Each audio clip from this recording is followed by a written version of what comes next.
హల్లెలూయా, హల్లెలూయా.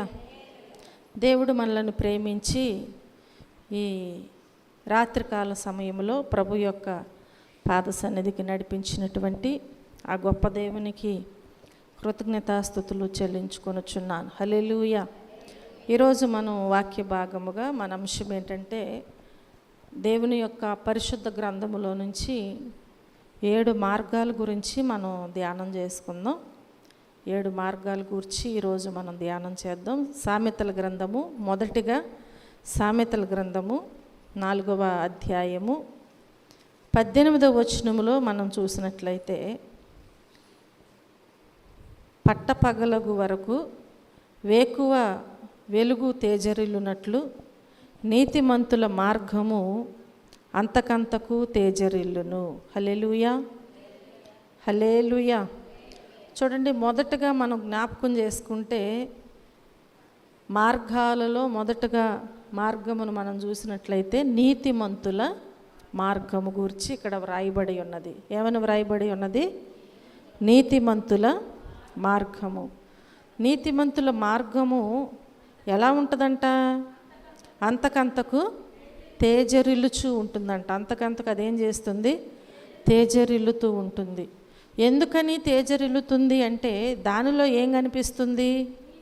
నీతి కనిపిస్తుంది. కాబట్టి నీతిమంతుల యొక్క మార్గము ఎల్లప్పుడూ కూడా తేజరిల్లుతూనే ఉంటుంది అని భక్తుడు మనతో స్పష్టంగా తెలియచేస్తున్నారు. చూడండి, రోమీలకు రాసిన పత్రిక 5వ అధ్యాయము 1వ వచనములో చూస్తే, కాబట్టి విశ్వాస మూలమున మనము నీతిమంతులముగా తీర్చబడి మన ప్రభువైన యేసుక్రీస్తు ద్వారా దేవునితో సమాధానము కలిగి ఉందము. హల్లెలూయా.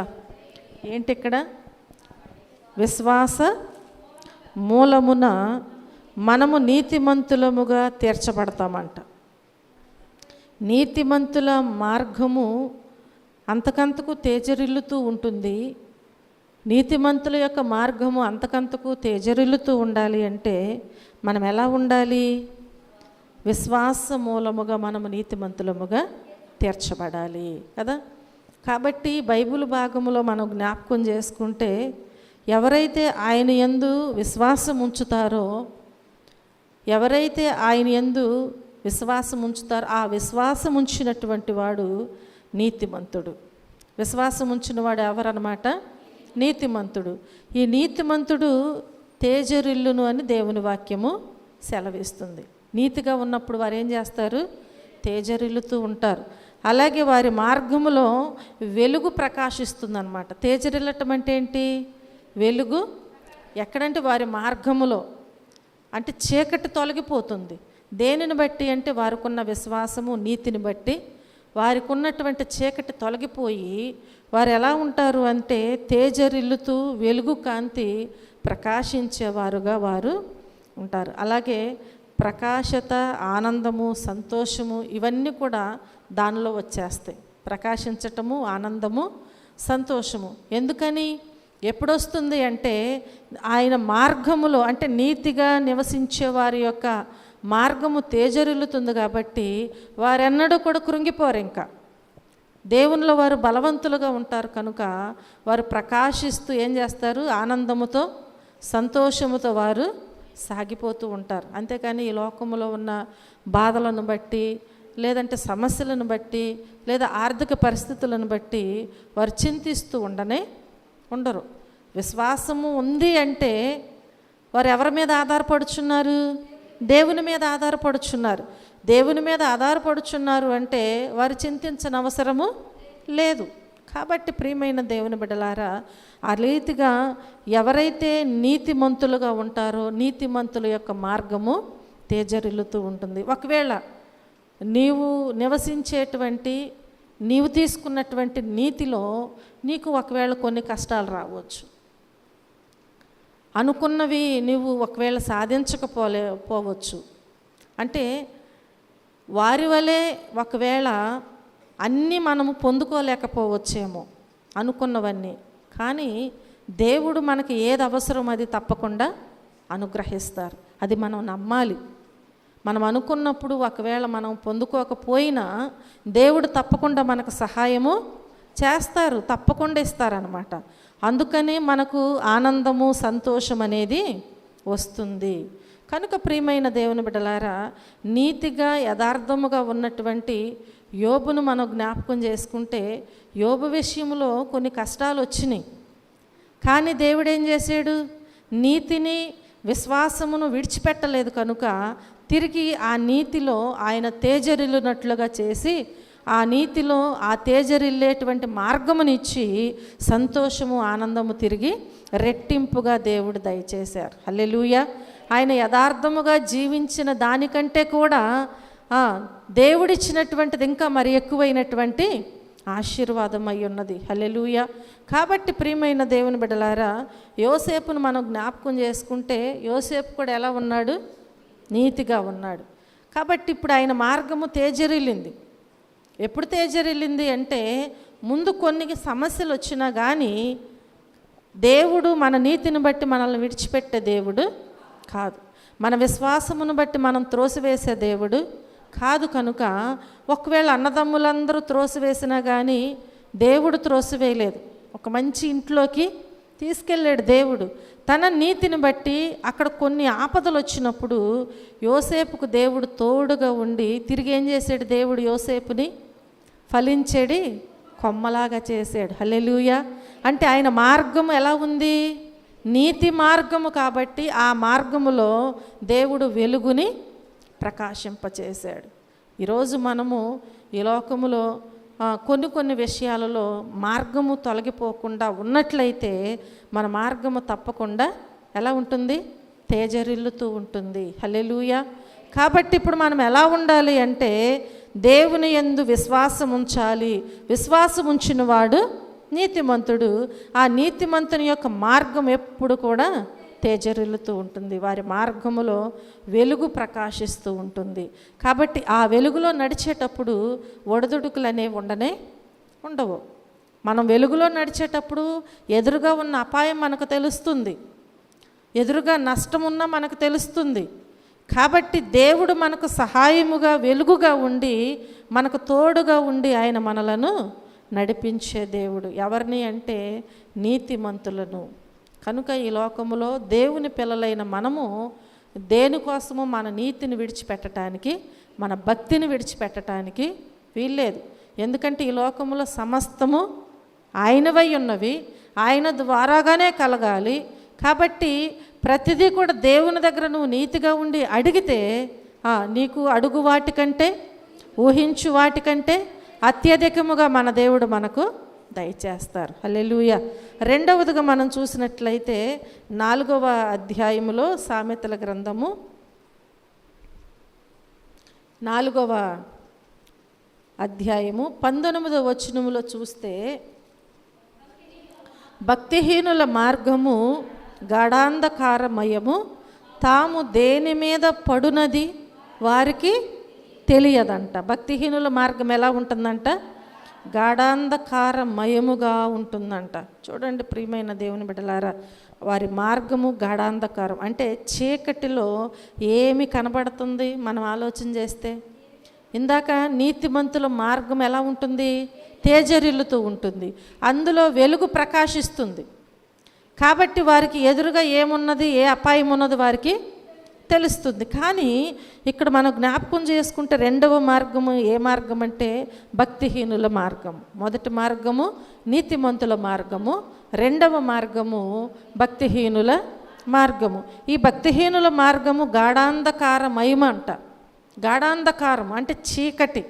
గాఢాంధకారం అంటే చీకటి. చీకటిలో ఏమీ కనపడదు. ఏం కనపడుతుంది మనకేమి? మన ఇంట్లో కరెంటు పోయింది, వెంటనే మనకు ఎలా ఉంటుంది? ఎక్కడ ఏముందో కూడా కనిపించినటువంటి పరిస్థితి. మనం వెళ్ళి ఏదన్నా తెచ్చుకోవటానికి కూడా ఇబ్బంది పడుతూ ఉంటాం. అట్లాగే ఇక్కడ చూస్తే ఎవరైతే ఒకవేళ భక్తిహీనులుగా ఉంటారో వారి మార్గము కూడా గాఢాంధకారం అంటే చీకటిమయముగా ఉంటుంది. అంటే చీకటిలో ఏ కార్యాలు జరుగుతాయి మనం జ్ఞాపకం చేసుకుంటే ఏం కనపడుతుందండి? ఏ కార్యాలు ఉంటాయి? పాప కార్యాలు. అవును కదా? చీకటిలో ఏ కార్యాలు ఉంటాయి? పాప కార్యాలు కదా. అంటే చీకటిలో పాపమునకు చోటు ఉంటుంది. కాబట్టి దేవుని పిల్లలకి ఎప్పుడు కూడా చీకటి అనేది ఉండటానికి వీల్లేదు. వారు ఎప్పుడు కూడా వెలుగుగా ప్రకాశించేవారుగానే ఉండాలి, కానీ చీకటిలో ఉండటానికి వీల్లేదు. చీకటి సాతాను ఏం చేస్తుందంటే చీకటిలో అనేకమైన కార్యాలు జరిగిస్తుంది. కనుక ప్రియమైన దేవుని బిడ్డలారా, ఈ పాప కార్యాలకు లేకపోతే కృత్యాలు అక్కడ జరుగుతూ ఉంటాయి. కనుక భక్తిహీనుడు ఎవరు చెప్పినా కానీ ఇక వినడు. ఎందుకని? వాడికి చీకటి ఉంది, వెలుగులో లేడు, వాడు భక్తిహీనుడు.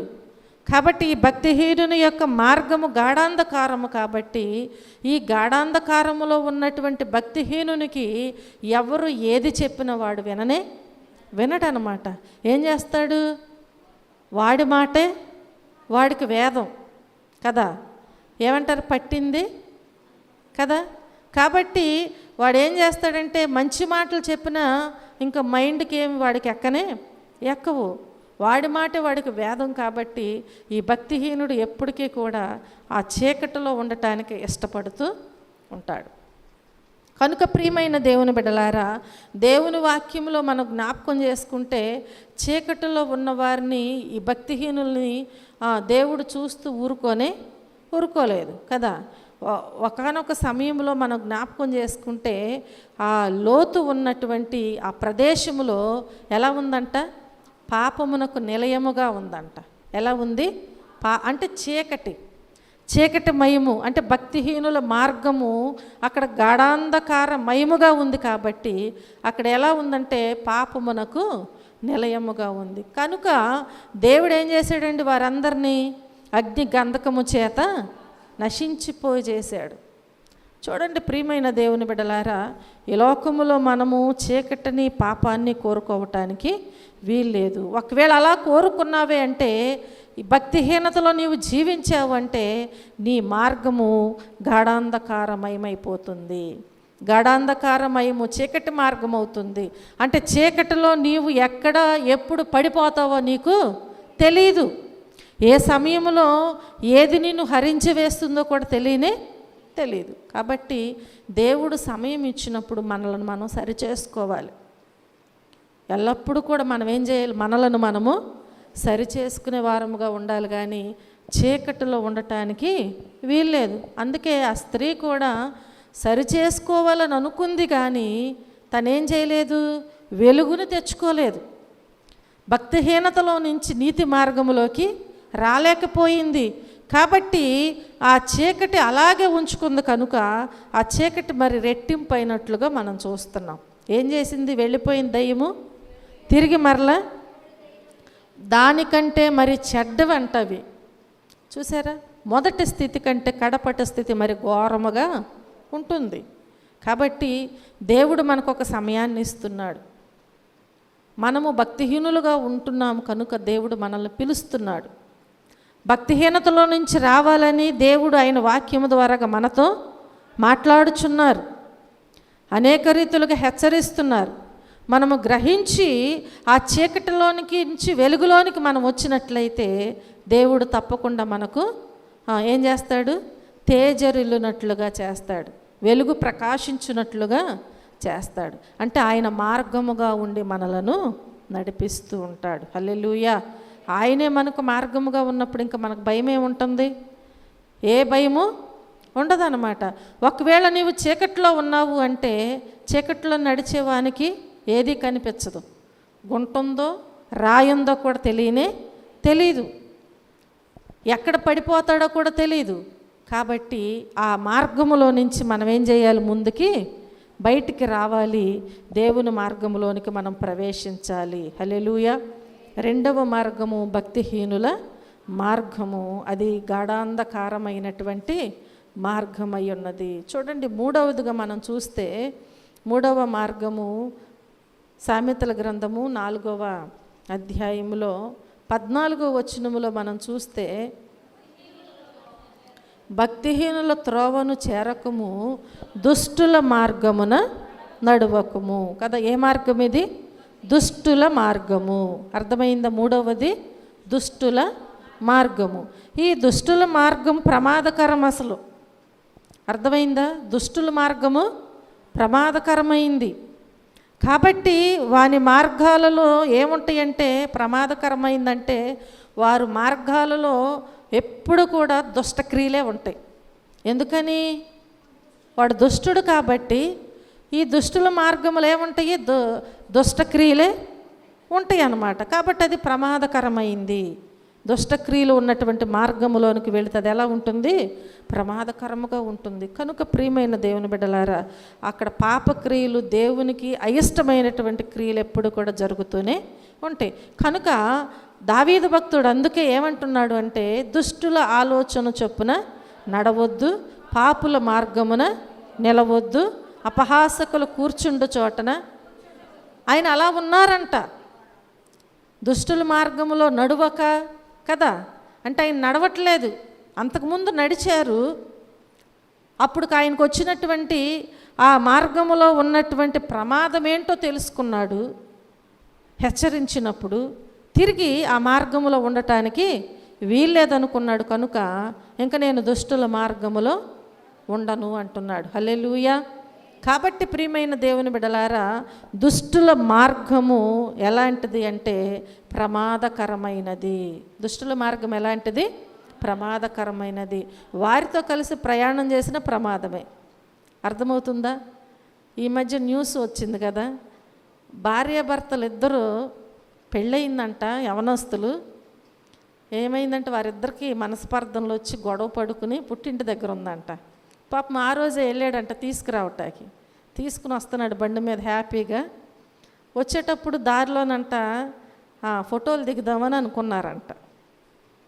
విన్నారా న్యూస్? చూడండి, ఆ దిగి ఫోటోలు దిగుతుంటూ తోసేసిందంట నదిలోకి. ఏ మార్గం ఇది? చూసారా? ఇష్టం లేకపోతే ఏం చేయాలి? ఇష్టం లేదని ప్రాణాలు తీసేస్తున్నారండి. ఒక పెద్ద న్యూస్ ఏంటంటే 2025 సంవత్సరం భార్యల చేతుల్లో భర్తలు చనిపోతున్నారంట. ఈ 25వ సంవత్సరం అలాంటిదంట. జ్ఞాపకం చేసుకోండి. ఫోటో దిగుదామని దిగితే ఏం చేసింది? తోసేసింది. పాపం అట్లా కొట్టుకెళ్ళి ఒక ఏదో ఒడ్డు దొరికిందంట, అక్కడ ఉన్నాడు. వెళ్ళేవాళ్ళు చూశారు, అక్కడ వంతెన దగ్గర ఉన్నవాళ్ళు తాడేసారు. తాడు పట్టుకుని ఎలాగోలా బయటకు వచ్చాడు. ప్రాణాపాయం ఏం లేదు, బ్రతికాడు. ఏమంటుందంటే, నేను తొయ్యిలా లాస్ట్కి ఒప్పుకుందంట. ప్రియమైన దేవుని బిడ్డలారా, దుష్టుల మార్గం ఎలాంటిదంటే ప్రమాదకరమైనది. భార్య కావచ్చు, భర్త కావచ్చు, పిల్లలు కావచ్చు, వారు దుష్ట స్వభావముతో ఉన్నారంటే వారి మార్గము ప్రమాదకరమైనది. మంచి మనసుతో ఉంటే ఏముండదు, దుష్ట ఆలోచనలు, దుష్ట మనసు ఉన్నప్పుడు వారితో కలిసి ప్రయాణం చేసే మార్గం ఏమై ఉంది? ప్రమాదకరమై ఉంది కదా. అందుకేగా యోసేపు అన్నదమ్ముల దగ్గరికి వెళితే వారి మార్గములో ఏముంది? ఇప్పుడు దుష్ట ఆలోచనలు ఉన్నాయి కాబట్టి ఇప్పుడు ప్రమాదాన్ని సృష్టించారు యోసేపుకి. కనుక ప్రియమైన దేవుని బిడ్డలారా, ఈ దుష్టుల యొక్క మార్గం ఏంటంటే ప్రమాదకరమైనది. కనుక వారి మార్గములోనికి వెళ్ళటానికి వీల్లేదు. వారి మార్గంలోకి వెళితే ఫలించే అవకాశం లేనే లేదు. ఈ లోకంలో అంటారు కదా, ఒక చిన్న సామెత ఏంటి, 6 నెలలు సహవాసం చేస్తే వాళ్ళు వీళ్ళు వాళ్ళుగా మారతారంట. కానీ దేవుని వాక్యం ఏమంటుంది? వారితో నీకు అసలు పొందుకేంటి, పొత్తేంటి? అవునా కాదా? ఉండకూడదు కదా. కనుక మనము వారితో సహవాసం చేసి వారిలాగా మారటానికి వీల్లేదు. నీకు చేతనైతే నువ్వు పడిపోలేను అని అనుకుంటే వారిని దేవుని దగ్గరకు రాబట్టడానికి మాత్రమే ప్రయత్నం చేయగాని తిరిగి మరలా నీవు అందులో పడిపోవటానికి, ఆ మార్గంలోకి వెళ్ళటానికి వీల్లేదు. వెళ్ళేవా నీకు ప్రమాదమే, వెళ్ళేవా నీకు ప్రమాదమే. ఇటు దేవుని దగ్గర నుంచి నీకు ఆశీర్వాదాలు పోతాయి. కనుక దేవుడు ప్రతిదానికి క్షమిస్తాడుగా అనుకోవటానికి వీల్లేదు. కాబట్టి ప్రియమైన దేవుని బిడ్డలారా, మనం జ్ఞాపకం చేసుకుంటే 3వ మార్గము దుష్టుల మార్గము. ఆ మార్గంలోనికి వెళ్లకుండా ఎవరైతే ఉంటారో అతడు చేయనిదంతయు సఫలమవుతుంది. అవునా? ఎవరైతే వెళ్లకుండా ఉంటారో ఆ మార్గములోకి, ఎవరైతే దేవుని దగ్గర సహవాసం చేస్తారో వారు చేయునదంతయు సఫలమగును. కనుక ప్రియమైన దేవుని బిడ్డలారా, నీవు చేసే ప్రార్థన ఫలించాలి, సఫలమవ్వాలి అని నీకు ఉన్నట్లయితే నువ్వేం చేయాలి? దుష్టుల మార్గంలోనికి వెళ్లకుండా చూసుకోవాలి. దానిలో ప్రమాదం ఉందని నీవు తెలుసుకోవాలి. ఆ ప్రమాదము ఏంటి అంటే మనం చూస్తే కయీను హేబేలు గురించి మనకు తెలుసు, అవునా? కయీను యొక్క మార్గం ఏ మార్గము? దుష్టుల మార్గము, దుష్ట ఆలోచన, దుష్ట తలంపులు. కాబట్టి ఇప్పుడు దాని దగ్గర ప్రమాదం ఉంది. అందుకని ఆ ఆలోచనతో, ఆ తలంపులతో తన తమ్ముడైన హేబేలును చంపాడు. ప్రియమైన దేవుని బిడ్డలారా, దేవుని పిల్లలైనటువంటి మనము దుష్టుల త్రోవలోకి, మార్గములోనికి వెళ్ళటానికి వీల్లేదు అని ప్రభు పేరట నేను మీకు తెలియజేస్తున్నాను.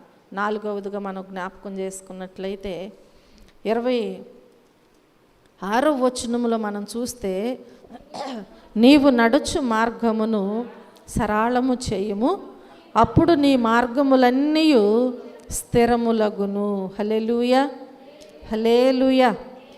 4వదిగా మనం జ్ఞాపకం చేసుకుంటే దేవుని పిల్లల మార్గములు ఏమవుతాయంట? సరళములవుతాయంట. ఎంత గొప్ప ధన్యతో! ఎవరికండి? దేవుని పిల్లలకు మాత్రమే. ఎవరికి? దేవుని పిల్లలకు మాత్రమే. నీవు నడుచు మార్గమును దేవుడు ఏం చేస్తాడు?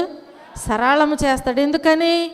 ఈ లోకముతో పొత్తు లేకుండా దేవుని మీద ఆధారపడ్డావు కదా, భక్తిహీనుల మార్గములోకి నీవు వెళ్ళలేదు కదా, దుష్టుల మార్గములోనికి వెళ్ళలేదు కదా. కాబట్టి ఇప్పుడు దేవుడు నిన్నేం చేస్తాడంటే, నీ నీతిని చూసి, నీ విశ్వాసమును బట్టి దేవుడు నీవు నడుచు మార్గమును సరళము చేస్తాడు. అది నీకు ఏ కష్టమైనా కావచ్చు, ఏ బాధ అయినా కావచ్చు, ఏ అవసరత అయినా కావచ్చు, అది నీ స్థితిలో, నీ జీవితంలో అది ఏదైనా కావచ్చు. నీవు దేవుని పిల్లగా ఉన్నట్లయితే నీ మార్గమును దేవుడు ఏం చేస్తాడు? సరళము చేస్తాడు. అంటే చక్కని మార్గములో నడవటం అన్నమాట. ఏ మార్గములో? చక్కని మార్గములో నడవటం అంటే సరైన మార్గము. చక్కని మార్గం అంటే సరైన మార్గములో నడవటం దేవుని పిల్లలకు ఉన్నటువంటి లక్షణము. అర్థమవుతుంది కదా? దేవుని పిల్లలకు ఉన్నటువంటి లక్షణం ఏంటి? సరైన చక్కని మార్గములో నడవటము. అంతే.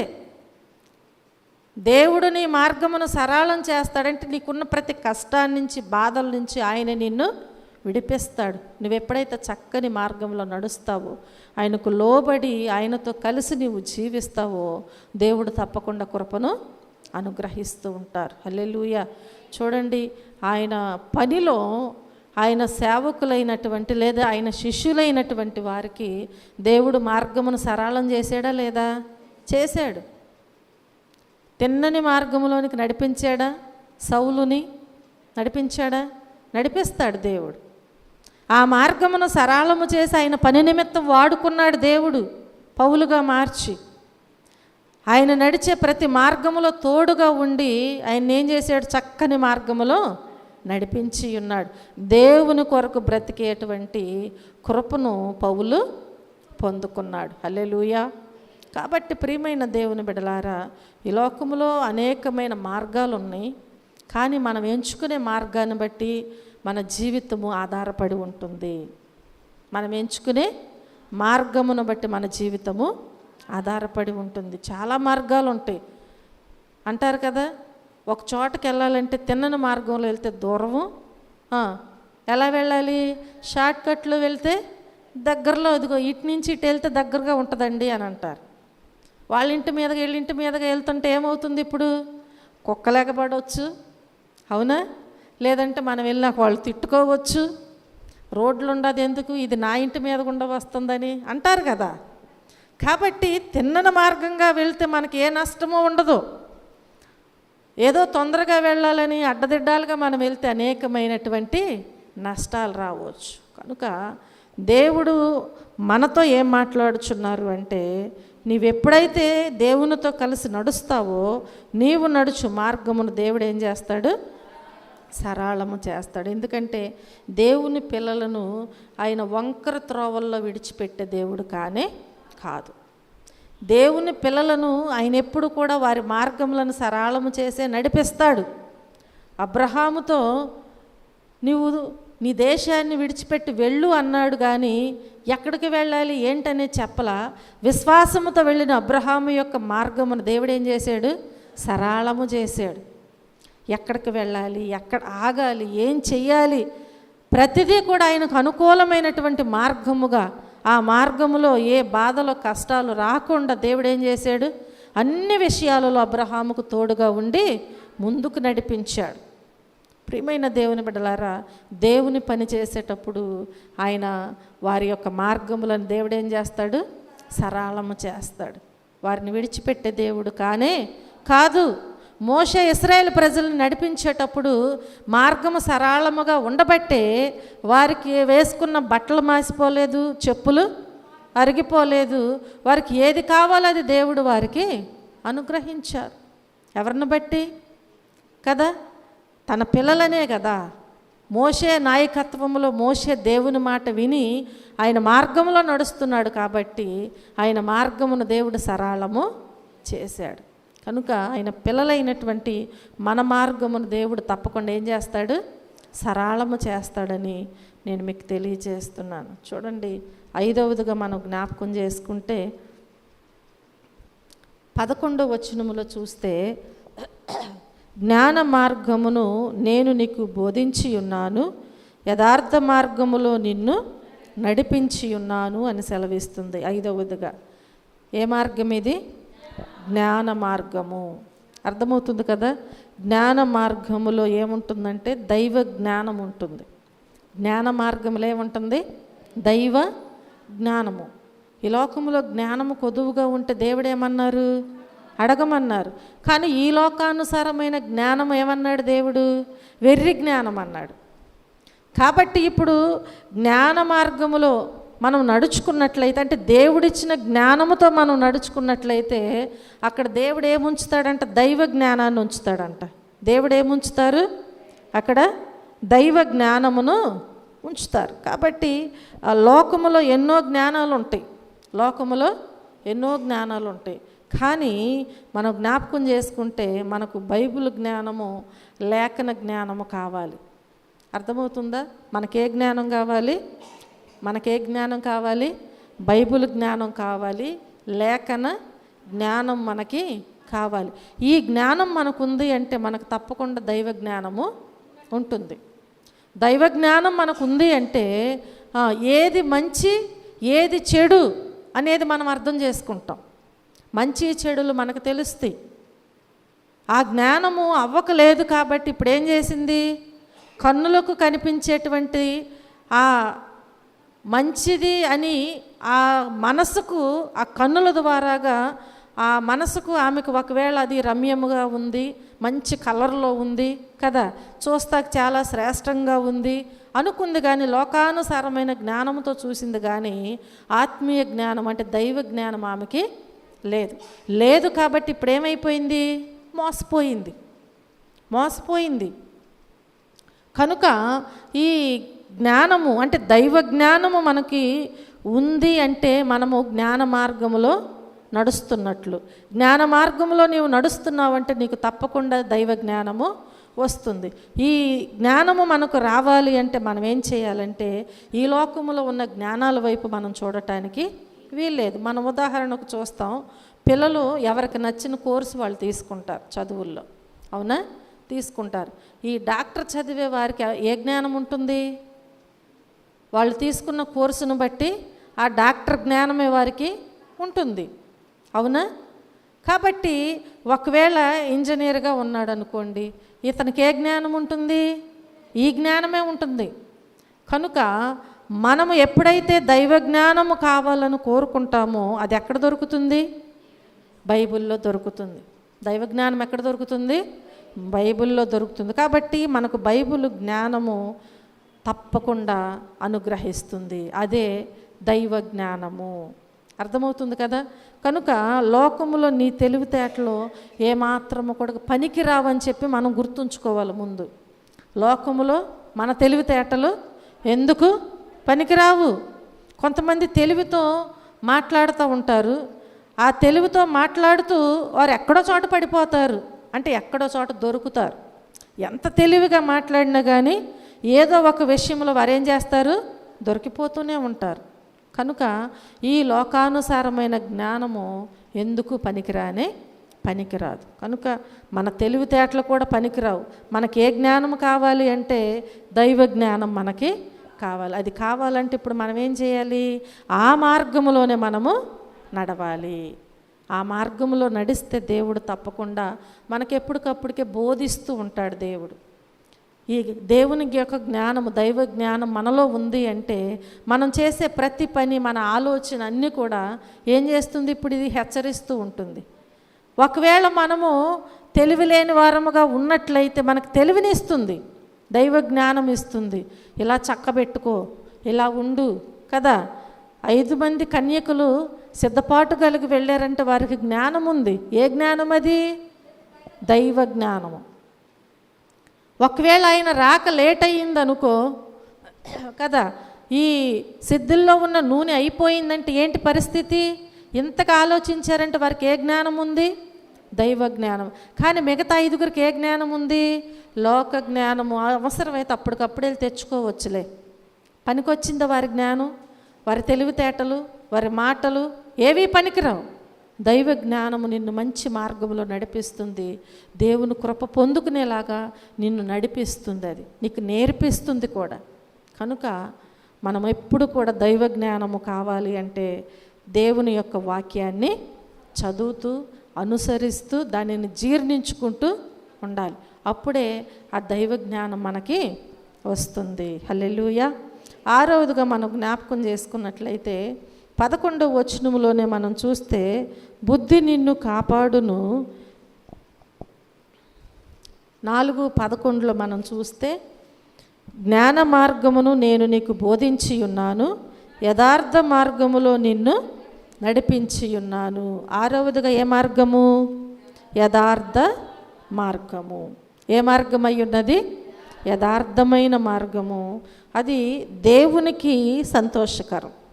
యథార్థమైన మార్గము దేవునికి సంతోషకరమైనదనమాట. యథార్థంగా మనం జీవిస్తే దేవుడు మనల్ని బట్టి సంతోషిస్తాడు. అందుకే కదా యోబు విషయంలో సాతాను దగ్గర గర్వంగా చెప్పాడు దేవుడు, భూమి మీద లోకం అటు ఇటు తిరిగి వస్తున్నాను అంటున్నావు కదా, మరి నా కుమారుడిని చూసావా? అతడు ఎలాంటి వాడు?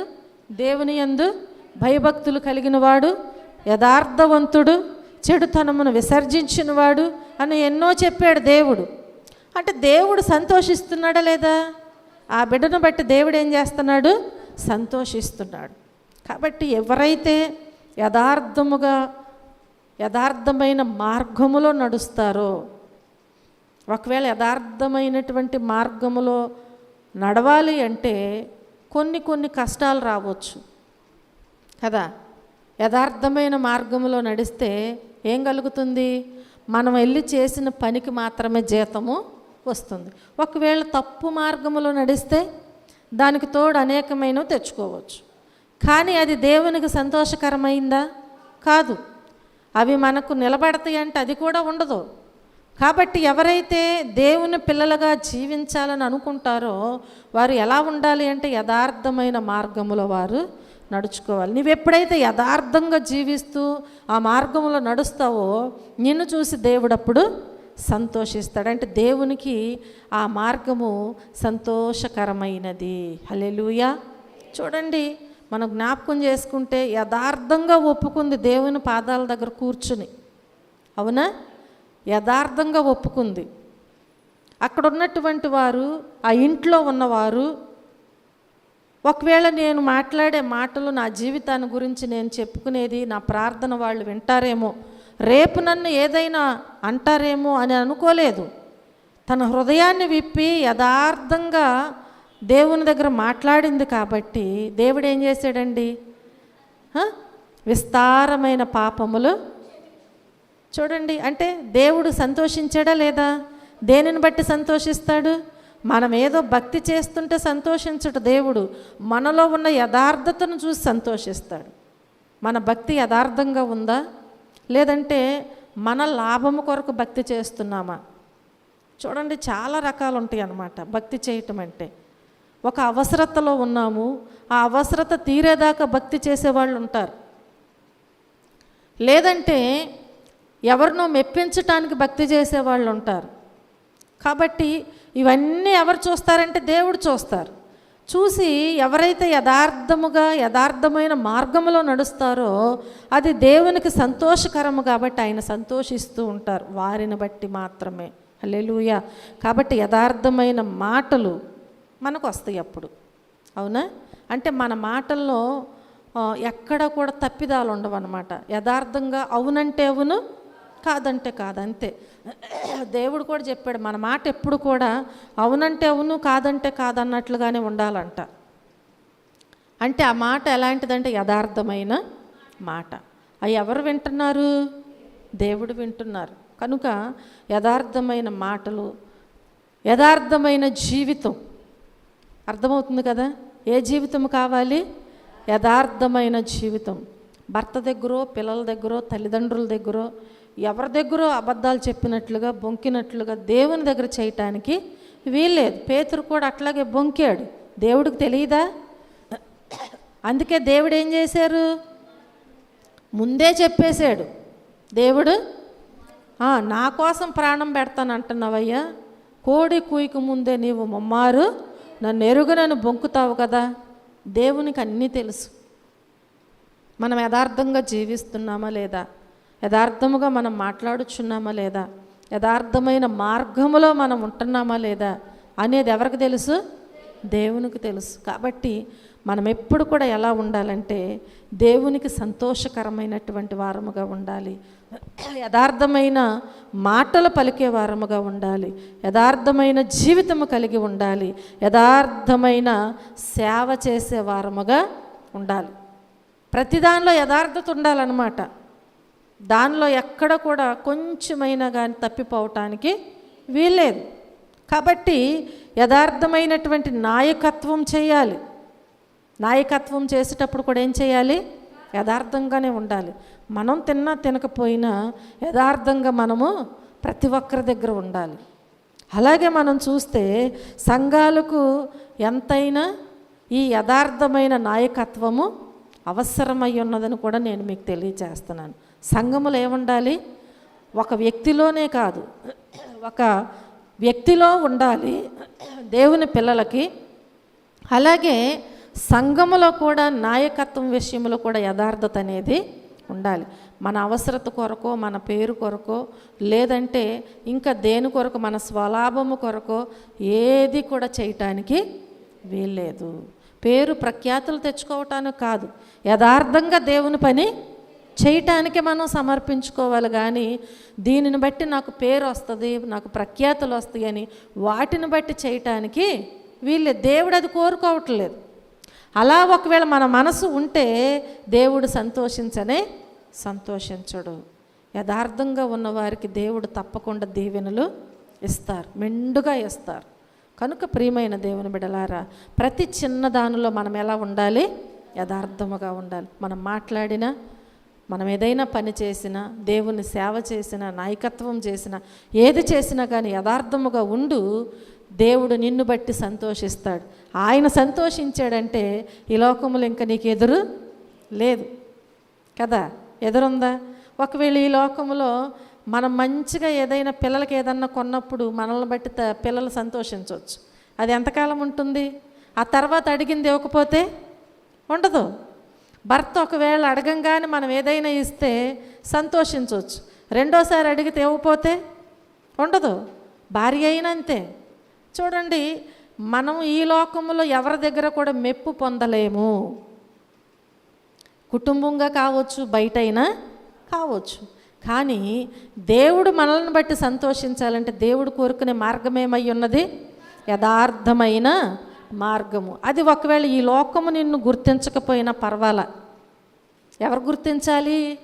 దేవుడు గుర్తిస్తే చాలు. నువ్వు యథార్థంగా భక్తి చేస్తున్నావా లేదనేది దేవుడు గుర్తిస్తే చాలు. కనుక ప్రియమైన దేవుని బిడ్డలారా, యథార్థమైన మార్గము దేవుడు మనకు కావాలి అని మనతో మాట్లాడుచూ ఉంటున్నారు. దానిలో దేవుడు మనల్ని తప్పకుండా నడిపించునుగాక. ఆమె చూడండి 7వదిగా చూస్తే 26వ వచనములో చూస్తే, నీవు నడుచు మార్గమును సరళము చేయుము, అప్పుడు నీ మార్గములన్నీ స్థిరములగును. హల్లెలూయా. చూడండి, దేవుని పిల్లలకు దేవుడు ఏ మార్గం ఇస్తాడంట? స్థిరమైన మార్గం ఇస్తాడంట. ఏ మార్గం ఇస్తాడు? స్థిరమైన మార్గమును ఇస్తానని సెలవిస్తున్నాడు. అంటే కొందరికి స్థిరత్వము, నిలకడ, నిలుపు ఉండదు. ఉంటుందా? ఉండదు. ఈ లోకంలో మనం చూస్తే చదువుకునే పిల్లల దగ్గర నుంచే ఉండకపోవచ్చు. ఒక సబ్జెక్ట్ తీసుకుంటారు చదువుతానని, ఏదైనా ఒక గ్రూప్ తీసుకుంటారు, ఒక 2 వారాలు వెళ్ళినాక అది కష్టంగా ఉందని చెప్పి మానేసి ఇంకో దానిలోకి వెళ్ళేవారు ఉంటున్నారు. చూడండి, స్థిరత్వం లేదు. అలాగే మనం చూస్తే ఇది ఉంటే చాలు అని అనుకుంటాం, అది తీసుకుంటాం, కొనుక్కుంటాం, సంపాదించుకుంటాం. తర్వాత మరలా ఇది కాదు ఇంకొకటి అది ఉంటే, అంటే ఏ విషయంలోనైనా ఏదైనా అంటే ఏముండదు, మన మనసుకి స్థిరత్వం అనేది ఉండదన్నమాట. కాబట్టి మనం జ్ఞాపకం చేసుకున్నట్లయితే ఈ లోకములో దేవుని పిల్లలకు ఏముండాలంటున్నాడు దేవుడు? స్థిరమైన మార్గం ఉండాలి. హల్లెలూయా. చూడండి, దేవుని పిల్లలకు దేవుడు స్థిరమైన మార్గమును ఉండులాగున చేస్తాడు. దేవుడు ఏం చేస్తాడు? స్థిరమైన మార్గము ఉండాలి అంటున్నాడు. నువ్వు దేవుని పిల్లలుగా ఉంటే నీకు తప్పకుండా స్థిరమైన మార్గముగా దేవుడు చేస్తాడు. కొందరికి ఉన్నట్లుగా అస్థిరము దేవుడు మనకు ఉంచడు. ఎలా ఉండకూడదు? మనము స్థిరత్వము, నిలకడ, నిలుపు ఉండనటువంటి వారుగా ఉండటానికి వీల్లేదు. అది ఏంటి అంటే ఒక నీడ, అది నీడ లాంటిది అనమాట. మనం చూస్తాం, ఇప్పుడు నీడ ఎక్కడ ఉంది, కొంతసేపటికి ఇంకో చోటకి మారిపోద్ది. దానికి ఏముండదు? స్థిరత్వం ఉండదు. ఎటు ఎండ వెళ్తూ ఉంటే అటు నీడ వెళ్ళిపోతూ ఉంటుంది, స్థిరం ఉండదు అనమాట. కానీ మనిషి అలా ఉండటానికి వీల్లేదు. ఒక నీడ వల్ల అటు ఇటు వెళ్ళిపోవటానికి వీల్లేదు. ఎలా ఉండాలి? స్థిరముగా ఉండాలి. అది దేనిలో? మాటల్లో స్థిరత్వం ఉండాలి, క్రియల్లో స్థిరత్వం ఉండాలి, సంఘములో ఉండాలి స్థిరత్వము. అర్థమవుతుందా? మన మాటల్లో ఏముండాలి? స్థిరత్వం ఉండాలి. అంటే ఇప్పుడు ఒకటి చెప్పి ఇంకాసేపటికి ఇంకొకటి చెప్పకూడదు. మాట్లాడేటప్పుడు ఒకటి అంటారు, మాటల్లో వెళ్ళగా అసలు నాకు తెలియదు అంటారు. చెప్పగా కొంతసేపటికి ఏం చేస్తారు? నిన్న వాళ్ళ ద్వారాగా తెలిసిందంటారు. అంటే ఏంటి? స్థిరత్వము లేదు. కానీ మనకు దేవుని పిల్లలకి ఏముండాలంట? మాటల్లో స్థిరత్వం ఉండాలి. మాటల్లో స్థిరత్వం ఉండాలి. అలాగే క్రియల్లో స్థిరత్వం ఉండాలి. మనం చేసే ప్రతి పనిలో స్థిరత్వం ఉండాలి.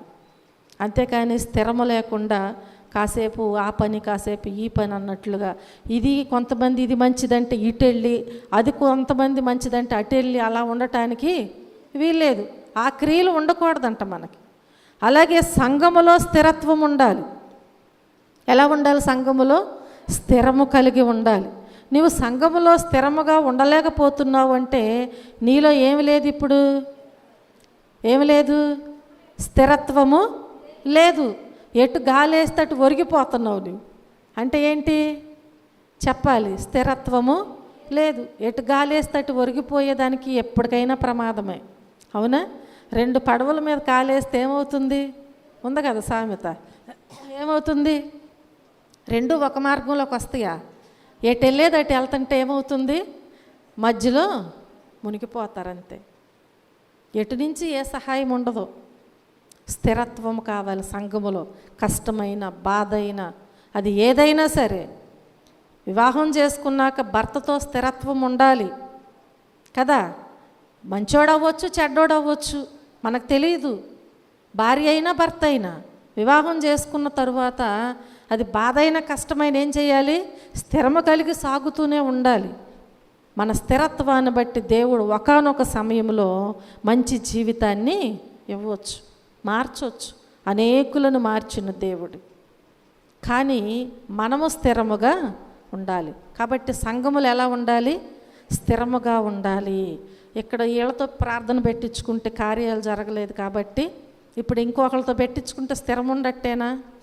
చెప్పాలి, ఉండట్టేనా? లేదు. అలాగే ఈ సంఘములోకి వస్తే నాకు ఎలా ఉంది, నేను అనుకున్నది జరగలేదని ఇంకో సంఘములోకి వెళ్తే స్థిరత్వం ఉండట్టేనా? లేదు. అట్లా ప్రోత్సహించేవారు కూడా చాలామంది ఉంటున్నారు. స్థిరత్వము లేని వారితో నీవు సహవాసం చేస్తూ నీవు కూడా మార్గములో నడుస్తున్నావంటే నీకు కూడా స్థిరత్వము లేనట్టే. ప్రియమైన దేవుని బిడ్డలారా, ప్రతి ఒక్కరు కూడా ఎలా ఉండాలి అంటే దేవుని పిల్లలైనటువంటి వారు స్థిరమైన మార్గములో ఉండాలి, సంఘములో స్థిరముగా ఉండాలి. అది ఏ స్థితి అయినా కావచ్చు. నేను చేస్తేనో నువ్వు చేస్తేనో జరిగేది కాదు. అర్థమవుతుందా? అక్కడికి వెళితే అక్కడ ఏదో జరుగుద్దంటే ఏం కాదు. అక్కడ కూడా ఆ దేవుణ్ణే ప్రార్థించేది. ఈ పాస్టర్ గారు వచ్చిన ఆ దేవునికే ప్రార్థన చేయాలి, ఇంకో పాస్టర్ గారిని తీసుకొచ్చుకున్నా కానీ కదా. కానీ నీకు సంఘములో ఏముండాలి? స్థిరత్వం ఉండాలి. స్థిరత్వం లేదంటే నీ సాక్ష్యం పోగొట్టుకుంటున్నావు. అది జ్ఞాపకం చేసుకోండి. మన మాటల్లో, మన క్రియల్లో కదా, ప్రతి దానిలో కూడా సంఘములో మనం ఏమై ఉండాలి? స్థిరము కలిగి, నీ జీవితములో నీవు స్థిరము కలిగి ఉండాలి. అప్పుడే తప్పకుండా దేవుడు నిన్ను స్థిరమైన మార్గములో నడిపిస్తూ ఉంటాడు. స్థిరము లేని వ్యక్తి ఒక్క చోట నిలబడడు. ఎవరినైనా చూడండి, స్థిరము లేని వ్యక్తి ఒక చోట నిలబడడు. ఎందుకంటే అస్థిరుడు కాబట్టి కొంతసేపు అటు అంటాడు, కొంతసేపు ఇటు అంటాడు. ఎటు మార్గముగా ఉంటే అటు వెళ్ళిపోతూ ఉంటాడు. అలా నీవు ఉండటానికి వీల్లేదు. ప్రతిదానికి ఒక కట్టుబాటు అనేది ఉంటుంది కనుక నీవు ఆ కట్టుబాట్లకు లోబడి స్థిరమైనటువంటి జీవితము కలిగి నువ్వు జీవించు. అప్పుడు నీ పట్ల దేవుడు కార్యాలు జరిగిస్తాడు. అంతేగాని అస్థిరులుగా నువ్వు పరిగెత్తుతూ ఉంటే ఎళ్ళు నీకు ఆయాసం వచ్చినట్టు నువ్వే వెనక్కి వస్తావు. అవునా?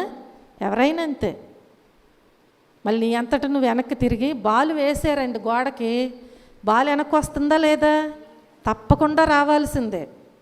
కాబట్టి దేవుని మార్గములో మనం ఎలా ఉండాలి? ఈ లోకములో దేన్నో చూసి నువ్వు పరిగెత్తినంత కాలము దేవుడు నిన్ను పరిగెత్తనిస్తాడు. కానీ ఆఖరికి ఎక్కడికి రావాలి? దేవుని దగ్గరకు నీవు రావాల్సింది ఎప్పటికైనా సరే. ఎప్పటికైనా ఎక్కడికి రావాలి? లోకము నిన్ను త్రోసేస్తుంది, నెట్టేస్తుంది నిన్ను. ఆరోగ్యం ఉన్నప్పుడు, అందం ఉన్నప్పుడు, అవయవాలు పనిచేసినప్పుడే నిన్ను లోకము మెచ్చుకుంటుంది. తర్వాత ఏం చేస్తండి? త్రోసేస్తుంది. మళ్ళీ ఆ వెళ్ళిన బాల్ వెనక్కి రావాల్సిందే దేవుని దగ్గరికి.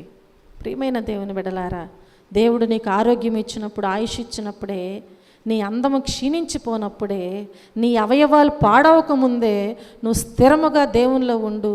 నీ మార్గాన్ని దేవుడు స్థిరపరుస్తాడు. హల్లెలూయా, హల్లెలూయా. స్థిరము లేనటువంటి వ్యక్తి వల్ల మనము ఒకచోట నిలబడలేని వారుగా మనం ఉండటానికి వీల్లేదు. కాబట్టి ఇప్పుడు మనం ఎలా ఉండాలి? స్థిరమైన వారముగా ఉండాలి. ఎన్ని మార్గాలు చెప్పాను? 7 మార్గాలు చెప్పాను. చూడండి, మొదటి మార్గం ఏంటి? నీతిమంతుల మార్గము. నీతిమంతుల మార్గము, వారి మార్గం ఏమవుతుంది? తేజరిల్లుతుంది, వారి మార్గములో వెలుగు ప్రకాశిస్తుంది. రెండవది భక్తిహీనుల మార్గం, అంటే గాఢాంధకారం, అంటే చీకటిలో ఉంటారు, ఏమీ కనపడదు. చీకటిలో ఎప్పుడు కూడా ఏం చేస్తాడనమాట? చీకటి కార్యాలు చేస్తూ ఉంటారు. భక్తిహీనుడు ఎవరు ఏది చెప్పినా వినడనమాట. అలాగే మూడవదిగా మనం చూస్తే దుష్టుల మార్గం, అది ప్రమాదకరమైన మార్గము. దుష్టుల మార్గములోనికి మనం వెళ్ళటానికి వీల్లేదు. ఎందుకంటే అక్కడ దుష్టక్రియలు ఉంటాయి, పాపక్రియలు ఉంటాయి. కాబట్టి దానిలోనికి మనం వెళ్ళటానికి వీల్లేదు.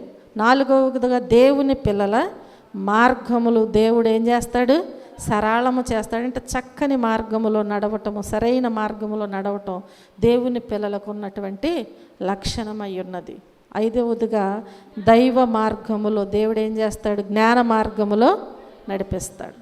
జ్ఞాన మార్గం అంటే దైవ మార్గము. దేవుడు దానిలో మనకు అనేకమైన విషయాలు తెలియచేస్తూ ఉంటాడు.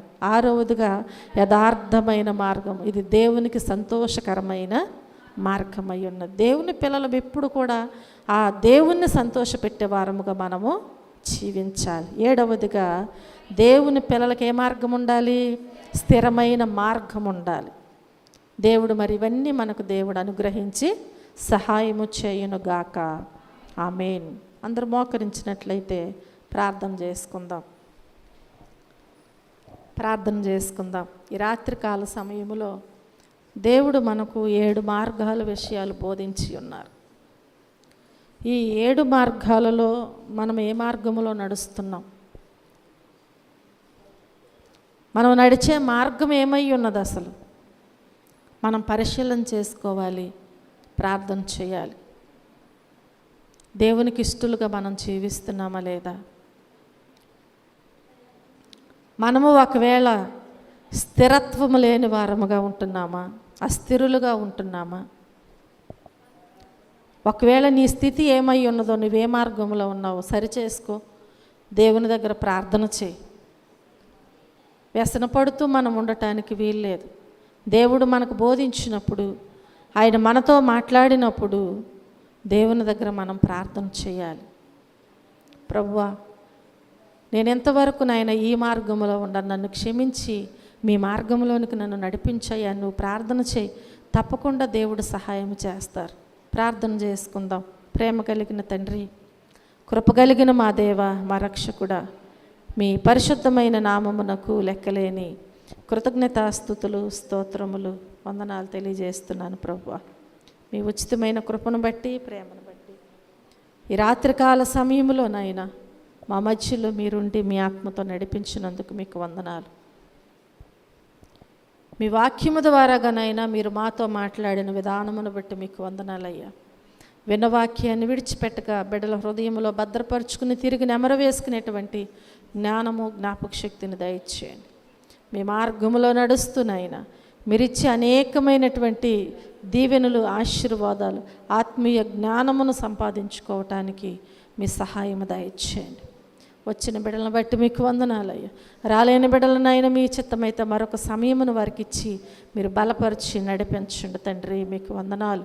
దయగలిగిన దేవా, ప్రతి ఒక్కరూ కూడా రక్షించబడి మీ మార్గములో నడుస్తూ అయ్యా మీకు సంతోషకరమైనటువంటి పిల్లలుగా ఉండటానికి మీ సహాయం దయచేయమని, మీరే మహిమ, ఘనత, ప్రభావములు పొందమని యేసుక్రీస్తు అతి శ్రేష్టమైన నామములో ఈ ప్రార్థనా మనములు అడిగి వేడుకుని పొందుకొని ఉన్నాము మా పరమ తండ్రి.